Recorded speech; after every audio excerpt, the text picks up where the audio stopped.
Should his proposal sail through as it is, then the public would cease to directly elect their president, a role to be played by a joint sitting of parliament every 7 years.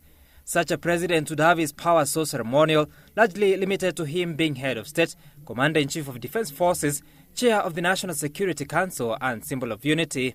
But interior coordination and everything else is done by the Prime Minister. And the appointment of state officers, everything is done by the Prime Minister.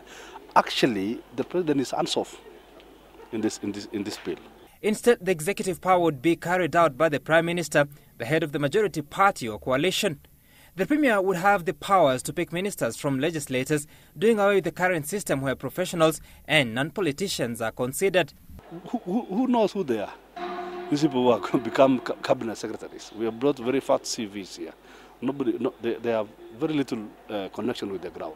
But when we have members of parliament who, after their election as members of parliament, become also part of the executive as cabinet secretaries on the ground. You see, what matters is the reality on the ground. You can take your papers to university if you want to be, if you think you are too learned. Take your papers to university or to, some academic work. Critics are, however, reading the proposed legislation as a ploy by the Jubilee political formation to secure a political lifeline of President Kenyatta, who retires in 2022, as he would be ripe for a prime ministerial position.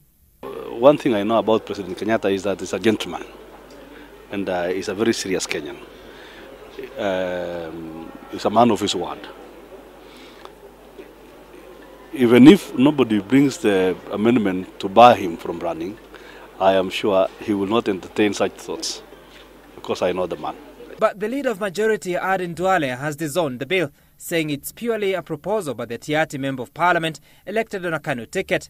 In a statement to newsrooms, Duale says the bill will be subjected to debate when the time comes. The Budget and Appropriations Committee now set to meet Kamket to assess the impact of the legislation on finances of the nation.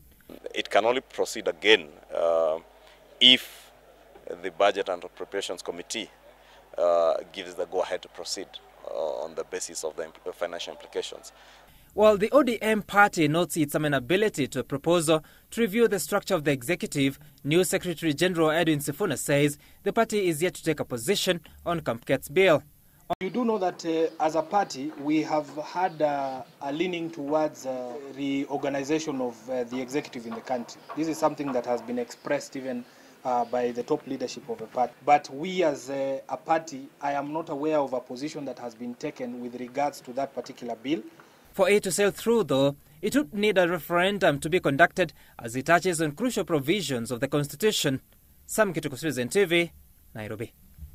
Yes. How do you propose to go about it? Because you already have a president who is serving. Yes.